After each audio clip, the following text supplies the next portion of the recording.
Good morning everybody student. कैसे विद्यार्थी हो? अच्छे होंगे, ऐसी मैं कामना करता हूँ भगवान से। अच्छा, तो आज मैं आपके सामने लेके आया हूँ सेकंड लेक्चर।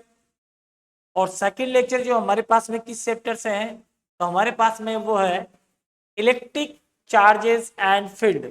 जैसा आप लोगों ने जो पुराने विद्यार्थी थे, स्टूडेंट, उन्होंने जो लाइक और कमेंट्स किए और हमें मोटिवेट किया कि सर आप और वीडियो बनाइए, तो उनके लिए मैं बहुत बहुत धन्यवाद देना चाहूँगा।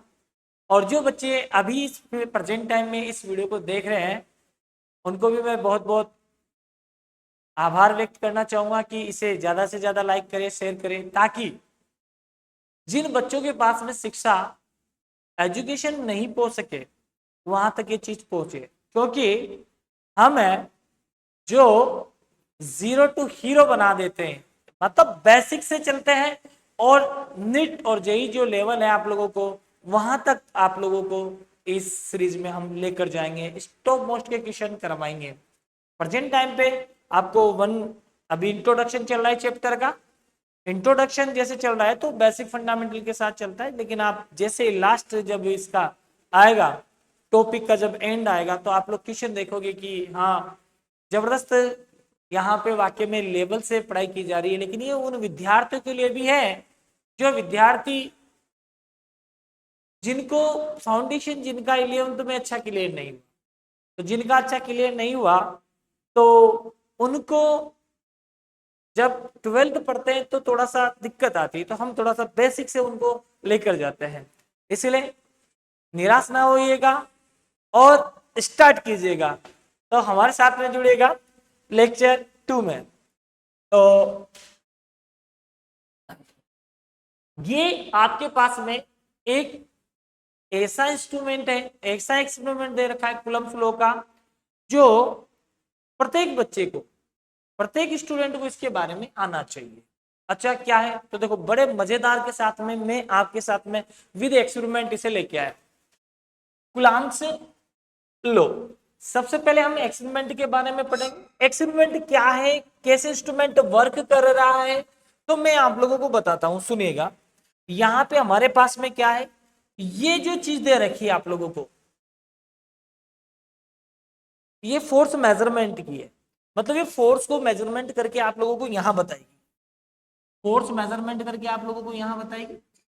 और इसके बाद ये जो चीज है आपके पास में, ये चार्ज को रिप्रेजेंट करेगा। मतलब ये जो मीटर, जो स्केल तुम्हें दिखाई दे रहा है, ये चार्ज को रिप्रेजेंट करेगा, शो करेगा।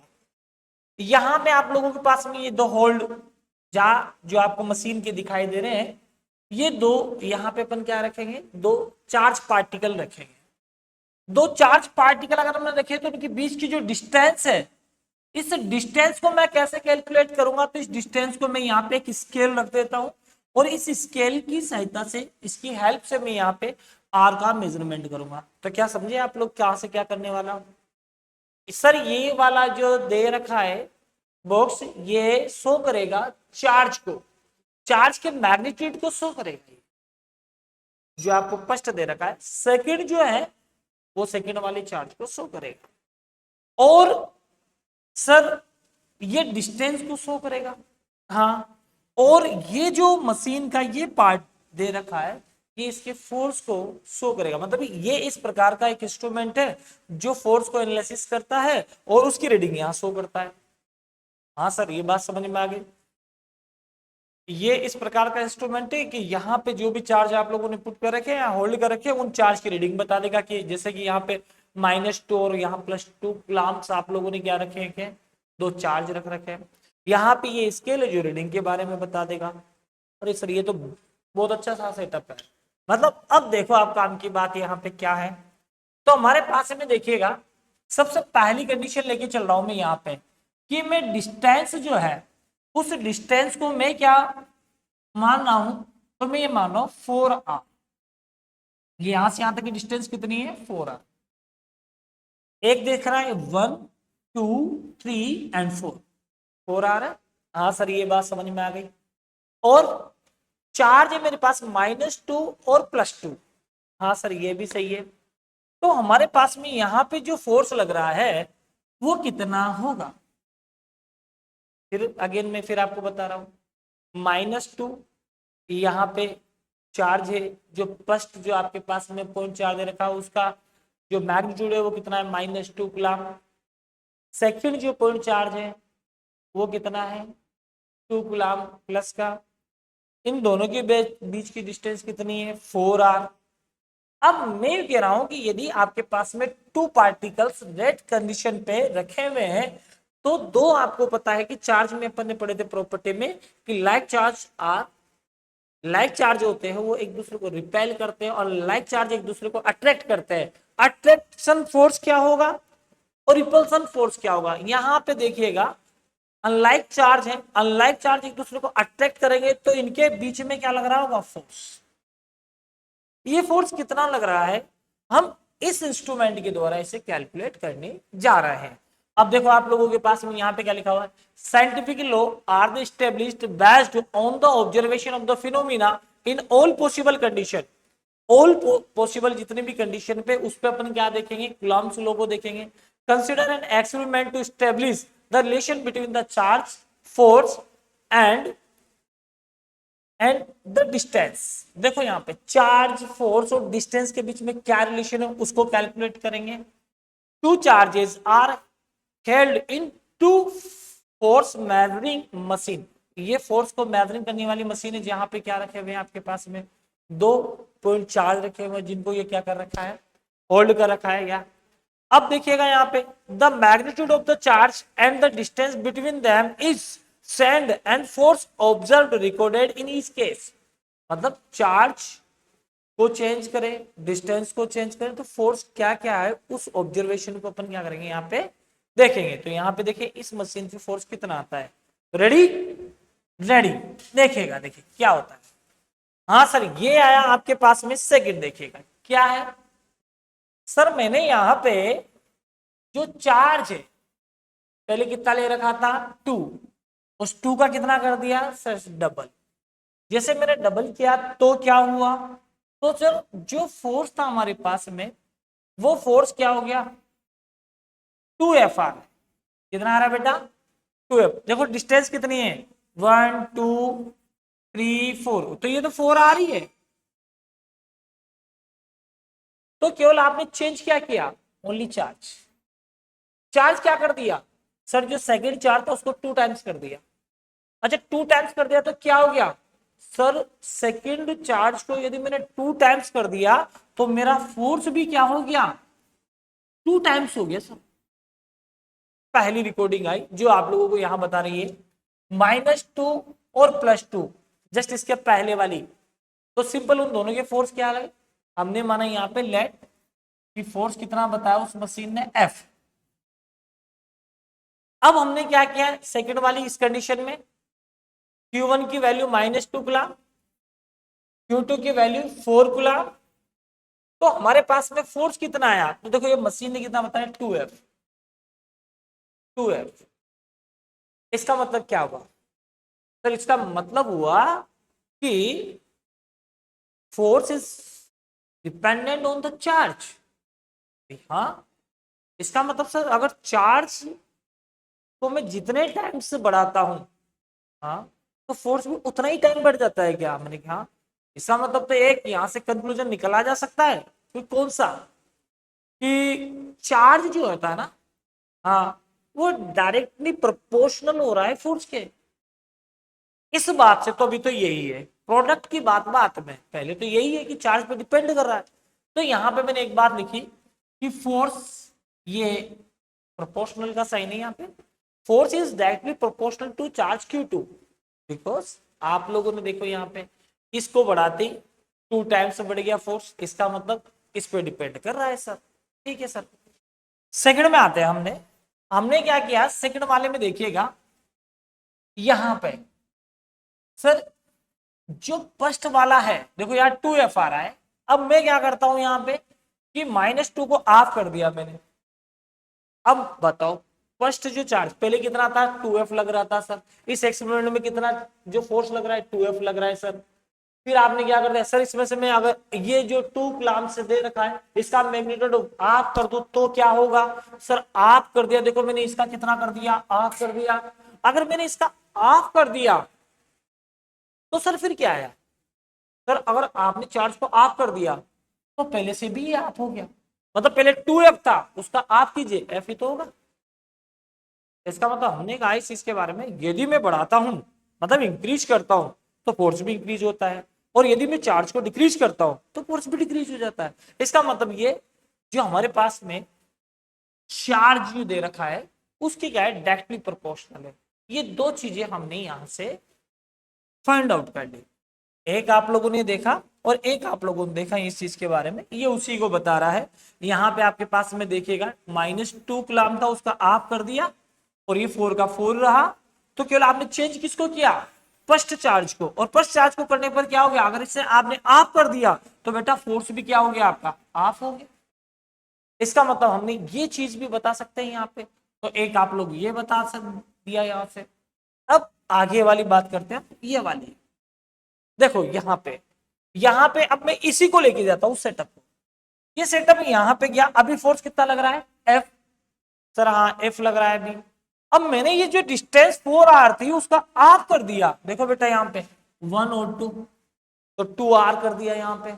अब डिस्टेंस को यदि मैं क्या कर दिया, मैंने आप कर दिया, ये क्या हो गए, बहुत पास आ गए, और जब ये पास में आ गए तो क्या होगा, इनमें जो अट्रैक्शन जो फोर्स होगा वो और ज्यादा लगेगा। अब जब अट्रैक्शन फोर्स अगर ज्यादा लगेगा तो देखो फिर क्या होता है, तो बेटा देखो इसे आप करने पर ये जो मेजरिंग इंस्ट्रूमेंट है फोर्स, ये क्या बता रहा है सर, अब आप लोगों ने अगर डिस्टेंस को आप किया तो फोर्स जो होगा वो 4 टाइम्स क्या हो जाएगा, इंक्रीज हो जाएगा। मतलब सर आप जो है अगर मैं डिस्टेंस अगर ये कर दूं तो ये 4 टाइम्स हो जाएगा, मैंने कि हाँ, तो सर ये 4 टाइम्स का मतलब तो ये होता है कि इसका 4 टाइम्स तब होगा जब स्क्वायर करोगे आप, मैंने कि हाँ, तो 1 बाई ये 2 है और यहाँ पे 2 का स्क्वायर करेंगे तो कितना हो जाएगा यहाँ पे, अब डिस्टेंस देखो यहाँ पे, तो यहाँ पे 2 का क्या हो जाएगा 4, 4 जब ऊपर लेके आएगा तो 4 टाइम्स हो जाएगा। तो इसका मतलब क्या हुआ कि यहाँ पे सर हमारे पास में जो फोर्स है वो क्या है, inversely proportional to the square of the distance between them, मतलब इन दोनों के बीच में जो डिस्टेंस है उसके inversely inversely proportional to the square of distance, और डिस्टेंस कौन सी, बिटवीन दैम, उनके बीच की जो डिस्टेंस है उनके स्क्वायर के इनवर्सली प्रोपोर्शनल होती है। तो मैं फिर ये बात भी लिख सकता हूं, हाँ सर लिख सकते हो। अगर ये बात है तो हमने यहां से जो ये इंस्ट्रूमेंट है इससे क्या क्या बात सीखी सर, हमने ये सीखा कि ये और ये जो चीज है, तो चार्ज जो है ना उस पर भी डिपेंड कर रहा है और सर डिस्टेंस पे भी डिपेंड कर रहा है, ये तो हमने यहां से सीखा। आगे और सीख लेंगे, ये मीडियम पे भी डिपेंड करता है कि ये चार्ज पार्टिकल है कौन से मीडियम में रखे हुए, वैक्यूम में रखे हुए या किसी मीडियम में रखे हुए।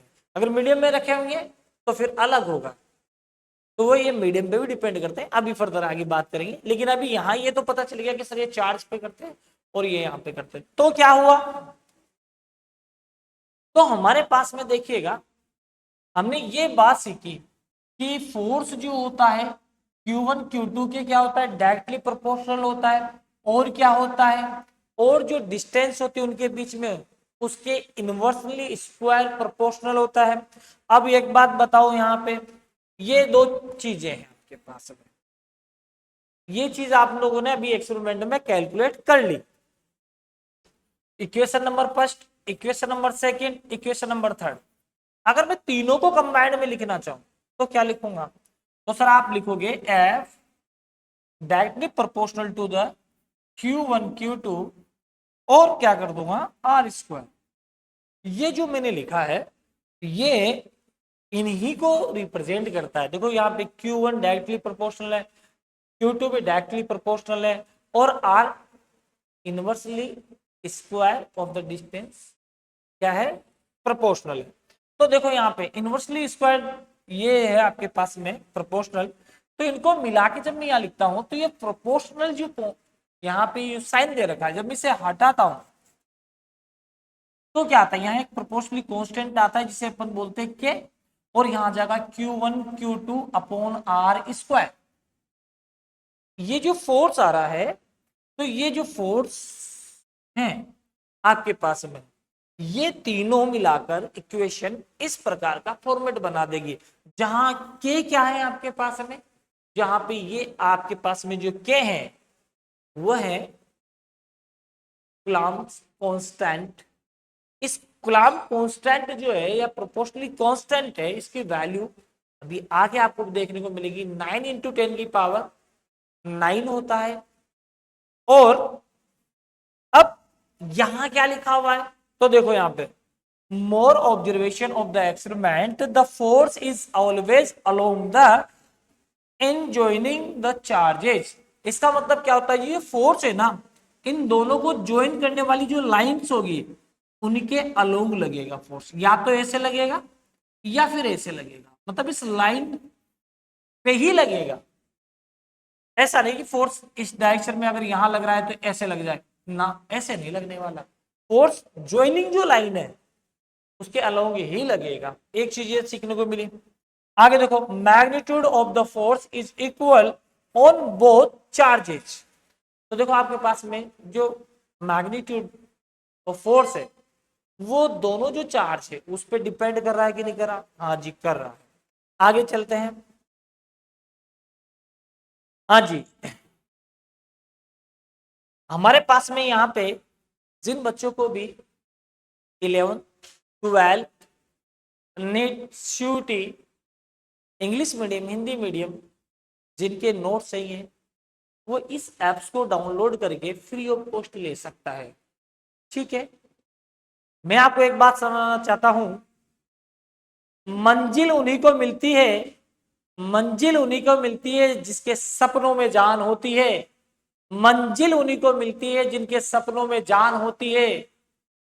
पंखों से कुछ नहीं होता प्यारे, पंखों से कुछ नहीं होता प्यारे, हौसलों से उड़ान होती है, हौसलों से उड़ान होती है। आप हौसला बनाए रखिएगा, बेहतरीन से बेहतरीन डाटा देके जाएंगे आपको। आगे चलिएगा बेटा, अब हमारे पास में कूलम्ब का स्टेटमेंट आ गया, हमने ये जो भी एक्सपेरिमेंट किया उसका स्टेटमेंट आ गया। माना 2 पॉइंट चार्ज है Q1 Q2, एक माइनस एक प्लस में दे रखा, दोनों के बीच में क्या लगेगा, एक अट्रैक्शन फोर्स लगेगा, एक दूसरे को अट्रैक्ट करेंगे, ये वाला उसको अट्रैक्ट करेगा, हाँ सर, और फिर मैं जाऊंगा कि ये उसको अट्रैक्ट करेगा, अट्रैक्ट करेगा तो ये अपने पास बुलाएगा, और जब ये अट्रैक्ट करेगा तो इसे अपने पास बुलाएगा। तो दो फोर्स यहाँ पे क्रिएट होते हैं आप लोगों के पास में, जो एक तो इसके ऊपर लग रहा है और एक इसके ऊपर लग रहा है। तो इस फोर्स का जो मैग्नीट्यूड होगा, ये इलेक्ट्रिक जो फोर्स है इसे कूलम्ब फोर्स के नाम से भी जानते हैं, इस फोर्स का जो मैग्नीट्यूड होगा वो क्या होगा। सर अभी हमने कहा था कि यदि कोई 2 पॉइंट चार्ज होते हैं उनका जो फोर्स का जो मैग्नीट्यूड होता है वो चार्ज पे डिपेंड करता है, और जो उनके बीच की डिस्टेंस होती है उस पर भी डिपेंड करता है। हाँ सर करता है, लेकिन ये सर इनवर्सली स्क्वायर होना चाहिए, उस पर डिपेंड करेगा डिस्टेंस के। तो यहाँ देखो आप लोगों के पास में इन तीनों से मिला के मैंने ये लिख दिया।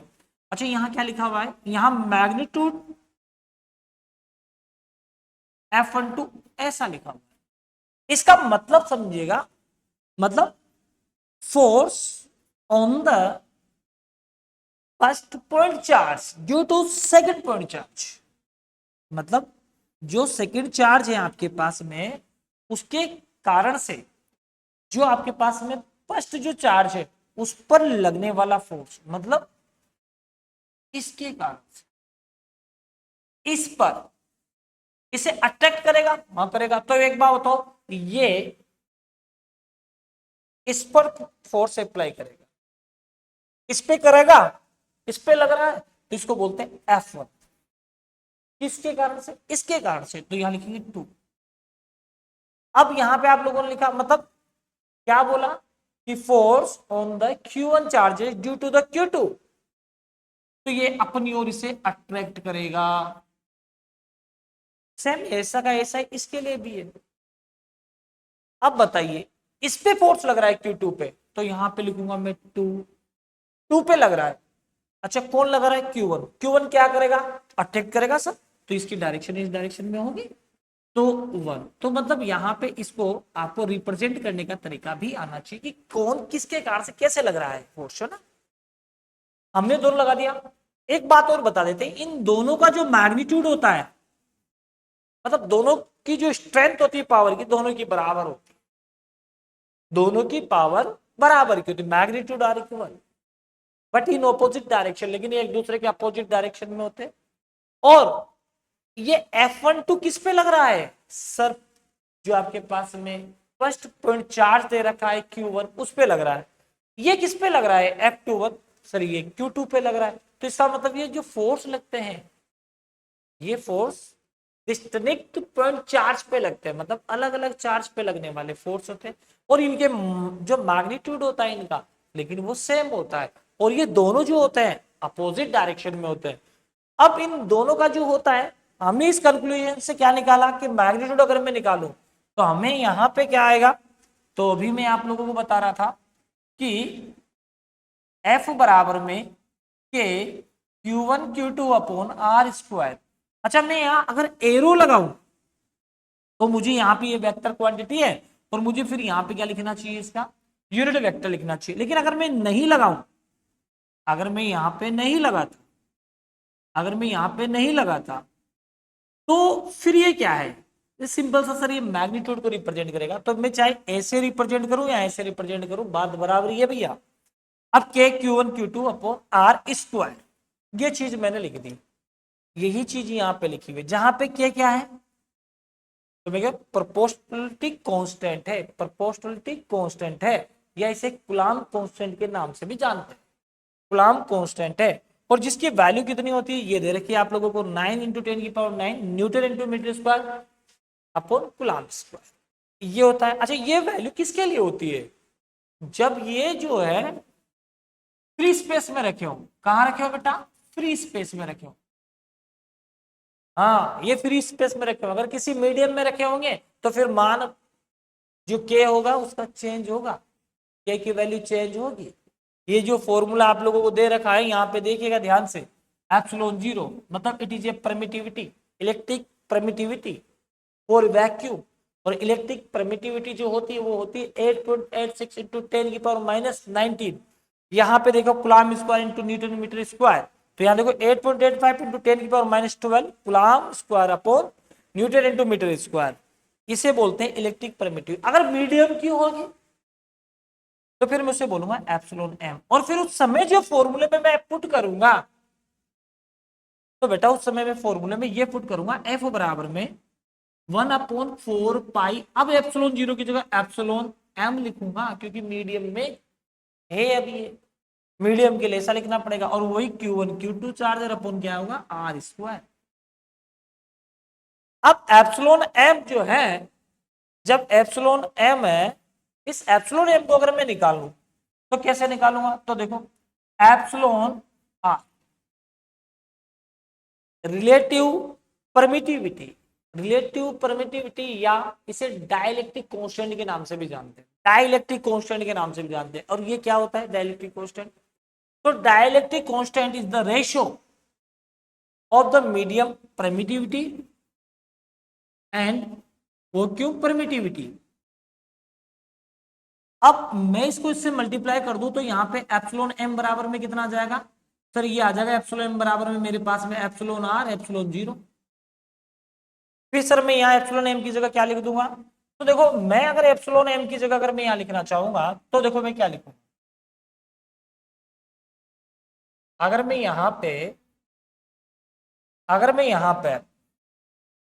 इस एप्सिलॉन जीरो की जगह पे यहाँ की बात कर रहा था मैं, और अगर मैं यहाँ लिखना चाहूंगा तो क्या लिख दूंगा? तो सर आप लिख दोगे एफ बराबर में यहां लिख दोगे F बराबर में 1/4 पाई, मीडियम के लिए 4 पाई, एप्सिलॉन एम की जगह क्या लिख दोगे एप्सिलॉन आर एप्सिलॉन जीरो, फिर क्या लिख दोगे Q1 Q2 और अपोन में क्या लिख दोगे आर स्क्वायर।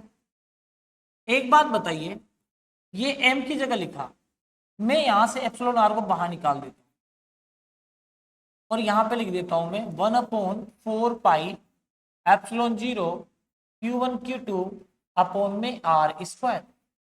आप मुझे एक बात बताइए 1/एप्सिलॉन आर और ये आपके पास में क्या आया, तो सर ये वो फोर्स है जब 2 पॉइंट चार्ज कहां रखे हुए थे फ्री स्पेस में, और जब फ्री स्पेस में रखे हुए थे तब उन पे लगने वाला फोर्स का वैल्यू क्या बताया था मैंने एफ। तो बताइए यहाँ पे जो आपके पास में न्यू फोर्स या मीडियम के लिए जो फोर्स लगेगा, मीडियम के लिए जो फोर्स लगेगा, मीडियम के लिए मैं एम लिख देता हूं, तो मीडियम के लिए जब फोर्स लगेगा आपके पास में, तो आपके फ्री वैक्यूम वाला जो फोर्स है उसका डाइलेक्ट्रिक कोएफिशिएंट का क्या कर देंगे डिवीजन कर देंगे। बेटा ये जो फॉर्मूला है बहुत इंपॉर्टेंट फॉर्मूला है, डायरेक्ट इस पे बेस्ड क्वेश्चन पूछा जाएगा जो मैं आप लोगों को बताऊंगा नेक्स्ट लेक्चर में। याद रखना इस फॉर्मूले को, स्टार लगा लो, ये फॉर्मूला डायरेक्ट क्वेश्चन आता है इस पे बेस्ड, ठीक है। अच्छा जी वापस आ जाइए। अब वापस जब हम आते हैं तो देखिएगा हमारे पास में देखिएगा कि यहां पे हमें क्या लिखा हुआ है, यहां लिखा हुआ है देखिएगा, ये वैल्यू बता दी आपको, इलेक्ट्रिक परमिटिव बता दी। यहां पे देखिएगा कि the magnitude of electrostatic force, इसके लिए बता रहा है ये electrostatic force between 2 point charges, 2 point charge हैं और इनके बीच में आप लोगों के पास में क्या दे रखा है कि भाई इलेक्ट्रिक फोर्स का जो मैग्नीट्यूड वो क्या होगा, वो directly proportional to the product of the charges, मतलब चार्ज का प्रोडक्ट करें और उनका मैग्नीट्यूड निकालें वो आएगा, and inversely proportional to the square of the distance, और inversely proportional to square of the distance, इनके बीच की जो डिस्टेंस है उसका स्क्वायर, उसका इनवर्सली प्रोपोर्शनल किया गया है। ये क्या होता है मैग्नीट्यूड ऑफ देम, ये एक कूलम्ब लो, ये मैं आप लोगों को समझा चुका हूं, ठीक है। चलते हैं आगे की ओर, अब हम आगे की ओर चलते हैं। देखिएगा हमारे पास में क्या है कि नीट फाउंडेशन हिंदी मीडियम और नीट फाउंडेशन इंग्लिश मीडियम दोनों बैच चलते हैं ग्लोबल साइंस एकेडमी। अगर जिन बच्चों को भी एडमिशन लेना है तो एक बार आइए, अगर जिनको आप लोगों को नोट चाहिए तो भी आपको फ्री ऑफ कॉस्ट मिल जाए इस ऐप पे, और इसे ज्वाइन कीजिए और अपना जो फ्यूचर है उसे ब्राइट बनाइए। ओके नाउ आते हैं हम आगे की ओर। हमारे पास में देखिएगा कि यहां ये दे रखा है आप लोगों को कि which of the following two cases is correct representation of the electrostatic force acting on two different charges। आपको ये बताना है यहां पे क्या ये जो इलेक्ट्रोस्टैटिक फोर्स लग रहे हैं इनका रिप्रेजेंटेशन सही है कि इनका सही है। तो आप लोगों को बताता हूं इस चीज के बारे में, मैंने एक बात बताई थी कि 2 पॉइंट चार्ज होंगे, इनको मिलाने वाली जो लाइन है ज्वाइनिंग लाइन जो है, तो जो इलेक्ट्रिक फोर्स लगेगा वो क्या होगा उस जो ज्वाइनिंग लाइन है उसके अलोंग लगता है। अब उसके अलोंग लगेगा तो फिर एक बात बताओ एफ की डायरेक्शन ऐसी होगी जब इन दोनों मिलाने वाली लाइन से होगी, तो एफ की डायरेक्शन ऐसी होनी चाहिए। अब बताओ इन दोनों को ज्वाइनिंग वाली लाइन तो ये है, फोर्स इसके अलोंग नहीं लग रहा है, इनके परपेंडिकुलर लग रहा है, तो ये क्या होगा बेटा रोंग, ये क्या होगा रोंग।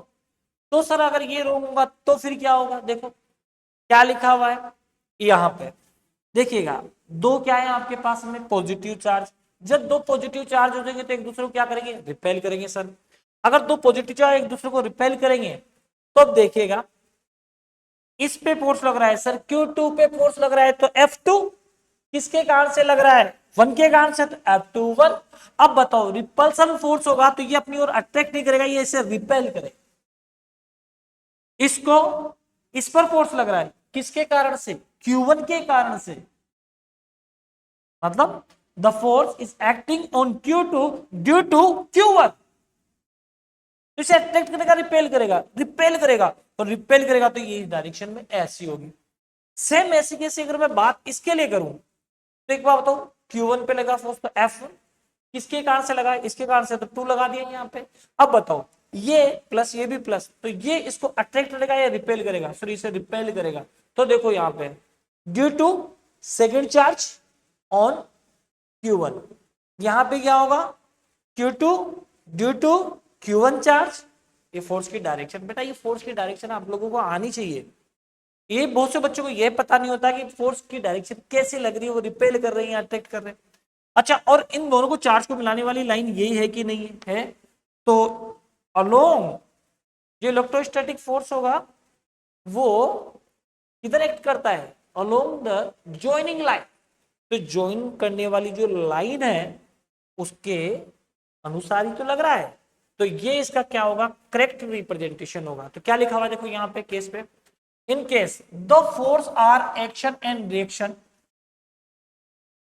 देखिएगा यहाँ पे ये भी एक बात आप लोगों को बतानी है, the force are action and reaction pair but the force is not directly along the joining two charges. यहां पे ये तो है कि एक एक्शन कर रहा है तो दूसरा रिएक्शन कर रहा है, ये तो बात सही है, बट यहां पे क्या हो रहा है कि जो फोर्स है not directed along the line joining two charges, दो चार्ज को ज्वाइन करने वाली जो लाइन है उसके अकॉर्डिंग, उसके अलोंग नहीं है, तो is not correct representation of the electrostatic. ये केस फर्स्ट इसलिए समझा दे आपको। In case two the forces are action and reaction. देखो भैया यहां पे एक्शन टू रिएक्शन, ये थर्ड लॉ है, मोशन का थर्ड लॉ है, action to reaction. Action to reaction क्या होता है, तो सिंपल सा आप लोगों को बताओ, जितना हम एक्शन करेंगे उतना ही क्या होता है, रिएक्शन मिलेगा in same magnitude and opposite direction, same magnitude in opposite direction. तो ये कूलम्ब्स लॉ है आप लोगों के पास में, इसमें भी कुछ ऐसा ही है। कैसा है सर, ये दोनों हैं, ये इस पे फोर्स लगा रहा है और ये इस पे फोर्स लगा रहा है, तो ये इस पे एक्शन कर रहा है, उसके एवज में ये इस पे रिएक्शन कर रहा है, और इनका जो मैग्नीट्यूड है दोनों का दोनों, वो क्या होता है, सेम होता है। सेम क्यों होगा, क्योंकि F21 के लिए मैं के Q2 Q1 अपॉन दोनों के बीच की डिस्टेंस सपोज R है तो R स्क्वायर, और F12 लिखूं तो के Q1 Q2 अपॉन यहां पे भी लिखूंगा मैं R स्क्वायर। आप बताओ Q2 और Q1 को अगर मैं मल्टीप्लाई तब भी तो Q1 Q2 का, और Q1 इंटू Q2 करूं तब भी प्रोडक्ट हो गई, तो दोनों का मैग्नीट्यूड तो क्या होगा बेटा, सेम, बट इनकी डायरेक्शन क्या होगी, अपोजिट। तो इसका मतलब ये action to reaction third law of motion को क्या करते हैं, ये फॉलो करता है, कौन, कूलम्ब्स लॉ। कूलम्ब्स लॉ जो है ये गति के तृतीय नियम की क्या करता है, ये अनुपालना करता है, मतलब it is follow the third law of motion. अब यहां पे देखिएगा ये बात आप लोगों को समझ में आ गई, नेक्स्ट चलेगा। अब हमारे पास में आता है characteristic of electrostatic force. Characteristic क्या क्या कैरेक्टरिस्टिक होती है इलेक्ट्रोस्टैटिक फोर्स की, तो देखो पहला कि electrostatic force act between two distinct charges. Electrostatic force जो होते हैं वो डिस्टिंक्ट चार्जेस पे लगते हैं, दो अलग अलग चार्ज पे लगते हैं। तो अभी जस्ट मैंने आप लोगों को एक्सप्लेन किया कि भाई इस पे फोर्स लग रहा है तो F1, और किसके कारण से लग रहा है, तो सर ये लग रहा है 2 के कारण से, तो बताओ इस पे लग रहा है। और मैं बात करूं यहां पे तो इस पे फोर्स लग रहा है तो F2, किसके कारण से लग रहा है, इसके कारण से रिपेल करेगा। तो एक बात बताओ आप लोग, तो डिस्टिंक्ट चार्जेस पे अलग अलग चार्जेस पे लग रहा है कि नहीं लग रहा, तो इलेक्ट्रोस्टैटिक फोर्स अलग अलग क्या होता है, डिस्टिंक्ट चार्जेस पे लगता है। अच्छा, मैग्नीट्यूड इक्वल, अभी बताया मैंने Q1 इंटू Q2 का जो प्रोडक्ट होगा या Q2 इंटू Q1 का जो प्रोडक्ट होगा वो क्या होगा, सेम होगा। ये अभी जस्ट आपको बताया कि इनके दोनों का प्रोडक्ट है, इन दोनों का प्रोडक्ट सेम होगा, इसलिए दोनों क्या होंगे, इक्वल होंगे। अच्छा जी, अब बताओ act in opposite direction. Act in opposite direction, अभी देखिएगा यहाँ पे ये आपको दे रखा है Q1 और ये क्या दे रखा है Q2। ये एक दूसरे को रिपेल करेंगे, जब ये रिपेल करेंगे तो ये इस तरफ जाएगा और ये किस तरफ जाएगा, ये लेफ्ट हैंड साइड की तरफ चला जाएगा। अच्छा ये माइनस और ये प्लस है। अच्छा ये एक दूसरे को अट्रैक्ट करेंगे, तो ये तो इसे अपनी ओर बुलाएगा और Q2 क्या करेगा, इसे भी अपनी ओर बुलाएगा, तो ये भी अट्रैक्ट करेगा। तो देखो यहाँ पे Q1 F1 2 की डायरेक्शन Q1 को बुला रहा है, कौन, Q2।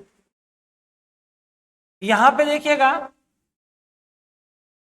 Q2 पे लग रहा है, किसके कारण से, Q1 के कारण से। Q1 क्या करेगा, अट्रैक्ट करेगा, तो ये भी अपनी ओर। तो बताओ इसकी डायरेक्शन ऐसे और नीचे वाली डायरेक्शन ऐसे, तो दोनों एक दूसरे के अपोजिट डायरेक्शन में, इसमें भी अपोजिट डायरेक्शन में। तो यहाँ पे क्या कहा कि electrostatic force are act in opposite direction.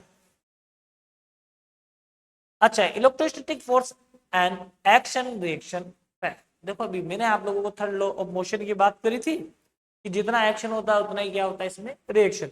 ये इसको जितना क्या करेगा, रिपेल करेगा, तो ये भी उतना ही क्या करेगा, रिपेल करेगा। ये एक्शन करेगा, ये रिएक्शन करेगा, तो वो आपको बता रहा है एक्शन टू रिएक्शन पेयर होते हैं ये।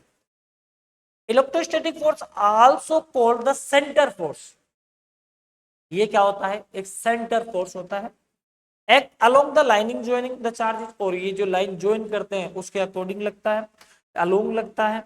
और depends on the medium in which they are placed, और ये मीडियम पे भी डिपेंड करता है। जैसे अभी मैंने आप लोगों को एक स्लाइड में समझाया था कि बेटा यहाँ पे यदि एफ बराबर में 1/4 पाई एप्सिलॉन 0, अगर मीडियम की बात करूंगा तो यहाँ एप्सिलॉन एम आएगा और यहाँ Q1 Q2 है, और ये आपके पास आर स्क्वायर है। ऐसा कब होगा, जब आप किसी मीडियम में रखोगे।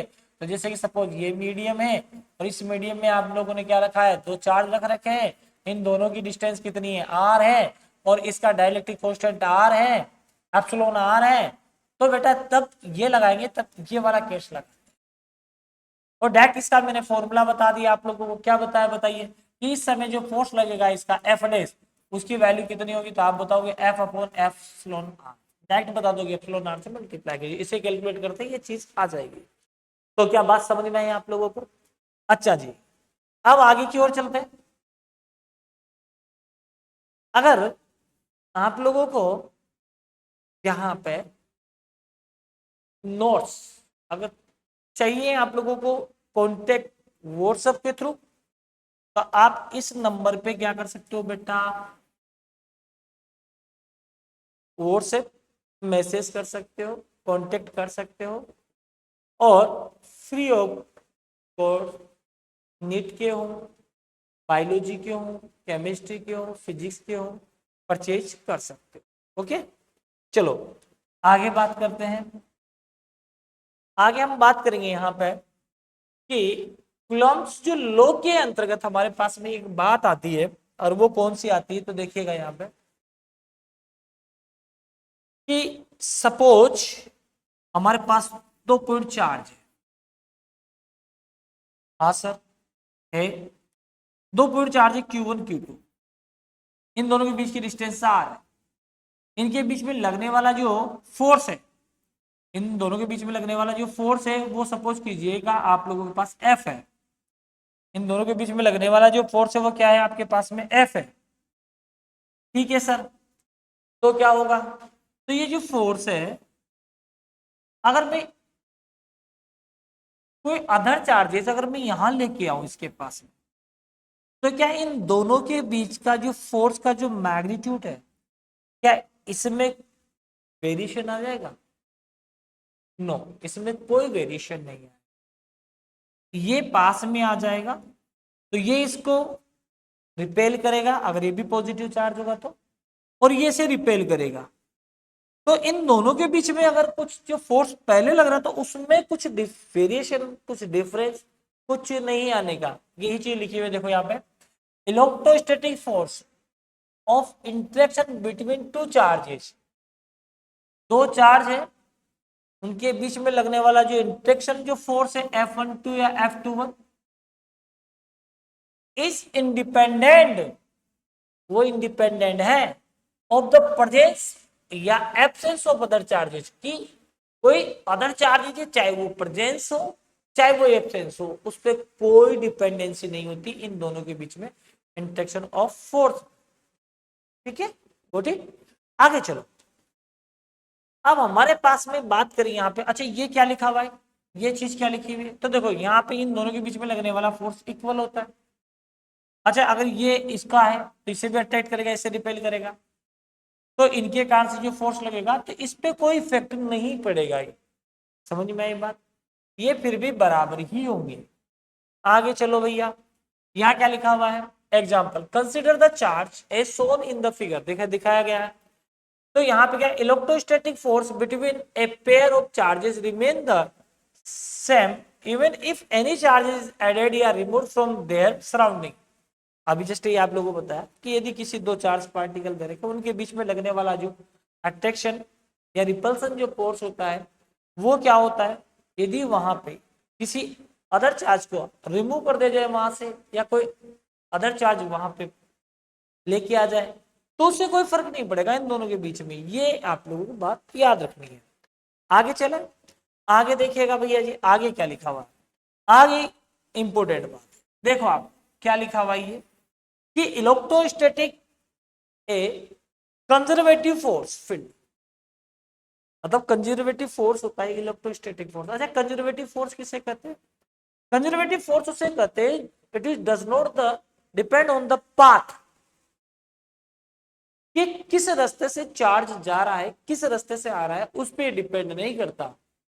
तो किस पे डिपेंड करता है, it is depend on the initial and final position of the object, तब उसे अपन क्या कहते हैं, कंजर्वेटिव फोर्स।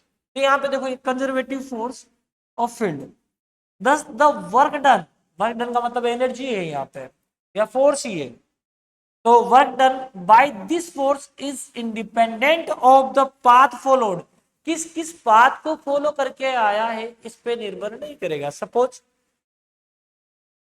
Q1 Q2 एक इस पाथ से आ रहा है, जो फोर्स लग रहा है या इस पाथ से आ रहा है तो फोर्स लग रहा है, या इस पाथ से आ रहा है जो फोर्स लग रहा है, ये सारे फोर्स इक्वल होंगे, पाथ से कोई फर्क नहीं पड़ेगा। तो ऐसे फोर्स को हम क्या नाम देते हैं, कंजर्वेटिव फोर्स। चलो यहां ये क्या लिखा हुआ है, सपोज यहाँ पे ये ओरिजिन पे लिखा हुआ है और यहां से यहां तक की डिस्टेंस कितनी है x है, ये Q1 है ये Q2 है, ये दोनों एक दूसरे को अट्रैक्ट करेंगे बिकॉज यहाँ पे क्या होगा प्लस और ये क्या है माइनस है। तो एक बात बताओ, यहां पे F बराबर के Q1 Q2 अपॉन R की जगह क्या आ जाएगा एक्स स्क्वायर, और क्या हो जाएगा एक्स डायरेक्शन में है तो यहाँ पे ये वेक्टर क्वांटिटी इसलिए आएगी। अच्छा ये कंजर्वेटिव फोर्स है। अच्छा एक बात बताओ, ये एक्स यहाँ का हो या फिर ये एक्स उधर का हो, डिस्टेंस कहीं में भी एक्स के इक्वल हो, क्या इसका मैग्नीट्यूड चेंज हो जाएगा। तो इस पाथ पे यहां से यहां तक ही जाए तो इतना होगा, आगे वाले अगर इतना जाएगा तो वहां चेंज हो जाएगा, ऐसे हो जाएगा क्या ना, जितना डिस्टेंस है उतना ही डिस्टेंस अगर मैं कवर करता हूं उतना ही चार्ज है, सेम डिस्टेंस है तो मैग्नीट्यूड तो सेम आने का है। तो फिर डिपेंड आप लोगों के पाथ पे डिपेंड नहीं करता है, इस आंसर ने क्या कहा कि ये क्या है कंजर्वेटिव फोर्स है। अच्छा आगे चलते हैं, अब हमारे पास में आ जाता है यहाँ पे एक क्वेश्चन जो आपके पास में मेन एग्जाम में आया हुआ है। अब देखिएगा यहाँ पे क्या होता है, इसने कहा Q1 और Q2 दो चार्ज पार्टिकल है और यहाँ पे इन दोनों के बीच की डिस्टेंस R है। अब R ली रखिए, माना कि दोनों के बीच की डिस्टेंस R है, Q1 Q2 है, यहाँ इन दोनों पर फोर्स F बता रहा है अभी। तो अब क्वेश्चन क्या दे रखा है, देखो यहाँ पे टू अननोन चार्जेस, दो unknown charges Q1 and Q2 are kept at a fix distance R, और एक फिक्स डिस्टेंस R पर दोनों के दोनों क्या है रखे हुए हैं। Find the minimum of force, possible between the charges. अब आपको ये बताना है क्या इनके बीच में जो लगने वाला फोर्स मिनिमम हो सकता कितना होगा, आर जो आपको गिवन है स्मॉल आर, ये स्मॉल आर आप लोगों को जो गिवन है ये चेंज नहीं हो। आपको दो सर से मैं बढ़ा दूं तो मिनिमम हो जाएगा, नहीं ये फिक्स कर दी मैं। यहाँ पे ये अननोन चार्ज है, इन चार्ज के बारे में आप जानते नहीं हो, तो चार्ज की वैल्यू पुट करो, चार्ज की वैल्यू कोई सी भी आप पुट करो और फिर बताओ आप लोग कि फिर इन दोनों के बीच मिनिमम कब पॉसिबल होगा। सर एक बात बताइए, मैंने की बोलिएगा, कोई चार्ज जो प्रोड्यूस होता है वो किसके कारण से होता है। मैंने कि भाई ऐसा है कि कोई चार्ज यदि प्रोड्यूस होता है वो इलेक्ट्रॉन के कारण से होता है, और सबसे मिनिमम चार्ज क्या होता है, तो मिनिमम चार्ज कितना होता है, एक इलेक्ट्रॉन के बराबर। सर अगर यहाँ एक इलेक्ट्रॉन के बराबर में चार्ज रख दिया जाए, अगर एक इलेक्ट्रॉन तो वो मिनिमम होगा, तो अगर वो मिनिमम कम से कम एक इलेक्ट्रॉन चार्ज, एक इलेक्ट्रॉन रहेगा तो ही आवेश आएगा, दो इलेक्ट्रॉन से ज्यादा आवेश आ जाएगा, और दोनों ज्यादा अगर आप लोगों के पास में चार्ज यदि आपके पास में आ जाता है तो क्या होता है, तो हमारे पास में यहाँ पे दोनों का मैग्नीट्यूड अगर आप लोगों के पास में मल्टीप्लाई जब होगा तो एक बात बताइए, दोनों का मैग्नीट्यूड इंक्रीज होगा, और अगर मैं मिनिमम 1:1 रखूंगा तो फिर 1 ही रहेगा। तो मिनिमम के लिए क्या कंडीशन होगी आपके पास में कि मिनिमम हमें यहाँ पे क्या होना चाहिए, एटलीस्ट 1 इलेक्ट्रॉन यहाँ पे पुट करना चाहिए। तो हमारे पास देखिएगा यहाँ पे क्या आंसर दे रखा है आप लोगों के पास में, तो देखिएगा आप लोगों के पास में फॉर्मूला होता है मिनिमम के लिए, तो यहाँ पे देखो कूलम्ब फोर्स मिनिमम के लिए क्या है, Q1 Q2। अब Q मिनिमम कितना हो सकता है, तो मिनिमम 1 इलेक्ट्रॉन तो आप लोगों को देना पड़ेगा, तो 1 इलेक्ट्रॉन का जो चार्ज है वो मैंने यहाँ पे E से रिप्रेजेंट किया, ये भी E से, E को E से जब मैं मल्टीप्लाई करूंगा तो क्या आ जाएगा E स्क्वायर, तो कितना आया बेटा के E square upon R square. तो ये मिनिमम कंडीशन होगी आप लोगों के पास में, अननोन आप लोगों के पास में क्या होगा, चार्ज होगा। तो अच्छा आगे बात करते हैं, आगे हमारे पास में देखिएगा जिन विद्यार्थियों, जिन स्टूडेंटों को हमारे पास में नीट केमिस्ट्री, नीट बायोलॉजी ये क्लासें और नोट्स वगैरह अगर चाहिए तो हमारे ऐप्स को डाउनलोड कीजिए। आपको जो व्हाट्सएप नंबर जो कांटेक्ट दे रखे वहां पे आप कांटेक्ट कर सकते हो। और आगे की ओर जब हम चलते हैं तो हमारे पास में क्या होता है, एक क्वेश्चन आता है, देखिए क्या, a system of two bodies A and B, हमारे पास में दो क्या है, जैसा डायग्राम में दे रखा है आप लोगों के पास में दो बॉडी है ए और बी, इसका मास कितना गिवन है आपके पास में 2 kg, इसका कितना गिवन है 4 kg, ठीक है सर। अच्छा और जो दोनों बॉडी जो दे रखा है इस पे जो चार्ज है वो क्या है, सेम है, इस पे 2 किलोमीटर, उस पे भी कितना है 2 किलोमीटर। अच्छा अब रिलीज्ड एट टी बराबर 0,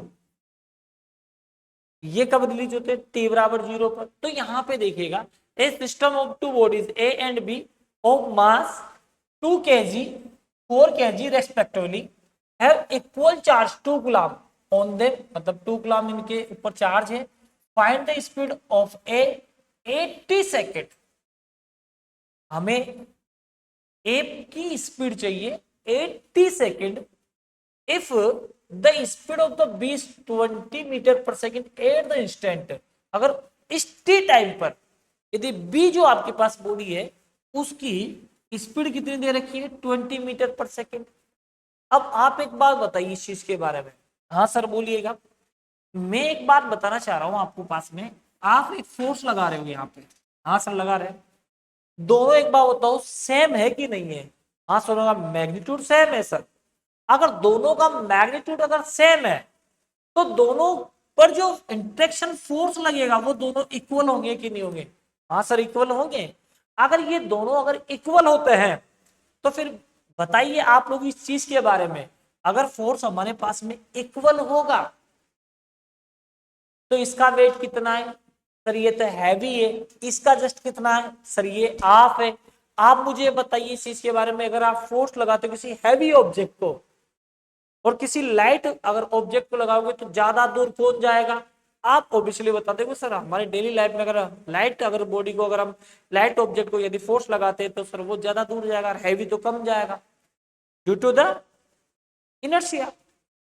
अब आप लोग जो इस बारे में अगर जानते तो फोर्स तो इक्वल है, रिपेल करेंगे एक दूसरे को, तो फोर्स रिपेल करेंगे तो एक बात बताओ ये कितने से गया 20 मीटर से, ये क्या है हैवी, अगर ये हैवी है तो ये ज्यादा जाएगा कि नहीं जाएगा, जाएगा। आप बताओ अगर ये ज्यादा जाएगा तो इस पे फोर्स आपके पास में कितना होगा, तो इसकी स्पीड जो होगी आपके पास में 20 मीटर पर सेकेंड से जस्ट आप क्या कर दो यहाँ पे आप इसे डबल कर दीजिए।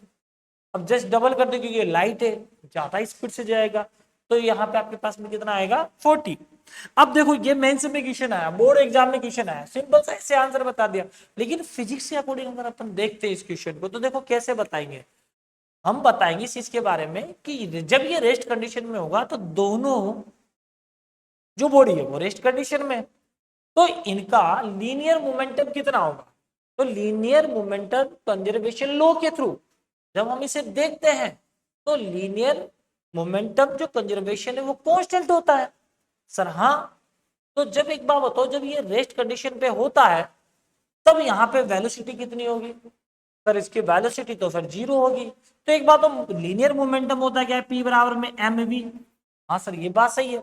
तो m और v, अब जब ये रेस्ट कंडीशन पे होंगे तो v की जगह वैल्यू क्या पुट करनी पड़ेगी बेटा 0, और 0 करनी पड़ेगी तो p की वैल्यू क्या होगी आपके पास में 0, तो लीनियर मोमेंटम यहाँ पे तो 0 है।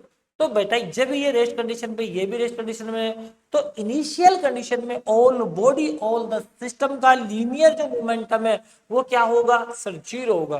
तो फिर एक बात अब कंजर्वेशन क्या कहता है कि आफ्टर टी टाइम भी ये क्या होना चाहिए 0 होना चाहिए। तो आफ्टर टी टाइम की अगर मैं बात करता हूं तो बताओ बेटा m1 v1 प्लस m2 और v2 बराबर में भी क्या होगा 0 होगा। अच्छा m1 क्या है, आप कहोगे सर m1 की वैल्यू हमारे पास में 2 है। अच्छा इसकी वेलोसिटी सर ये तो हमें कैलकुलेट करनी है। अच्छा बताइए 4 kg, ये यहाँ पे आ गया 4 kg। अच्छा v2 की वैल्यू कितनी है सर, यहाँ पे आपने दे रखी 20। अच्छा यहाँ पे आपके पास 0 है। अच्छा एक बात बताइए जब ये उस तरफ ट्रांसफर करेंगे आप लोग तो क्या हो जाएगा, तो आप बोलोगे सर ये उधर का जाएगा तो माइनस का हो जाएगा, बिल्कुल हो जाएगा। 2 से इसे कैंसिल आउट करेंगे तो 2 टाइम और कितना जाएगा बेटा यहाँ पे 40 मीटर पर सेकेंड।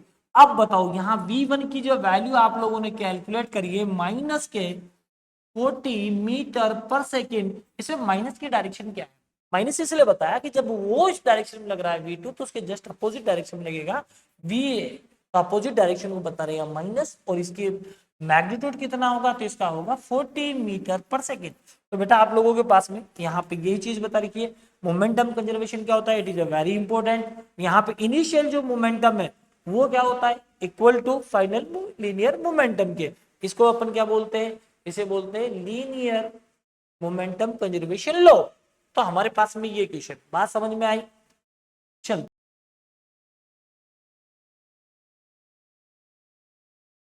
इसके बाद में हमारे पास में ये जो क्वेश्चन है इस चीज के यहां से अपन देखेंगे कल, और आज हमारे पास में एक लास्ट इंफॉर्मेशन मैं आपको देना चाहता हूं इस चीज के बारे में कि ग्लोबल के अगर आप लोगों को नोट चाहिए तो आप लोग यहाँ पे इस एप्स पे आइए और राम सर बायोलॉजी के नाम से, उसमें आप लोगों को फ्री ऑफ कंटेंट आप लोगों को यहाँ पे मिल जाएंगे।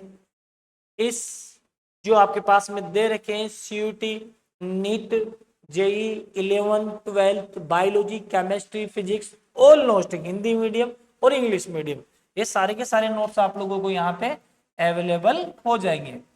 अच्छा थैंक यू सो मच, फिर मिलते हैं। ऐसी मैं कामना करता हूं आप लोगों के, आप खुश रहिए और फिर नेक्स्ट लेक्चर में इसी जोश के साथ में फिर मिलेंगे। Thank you so much.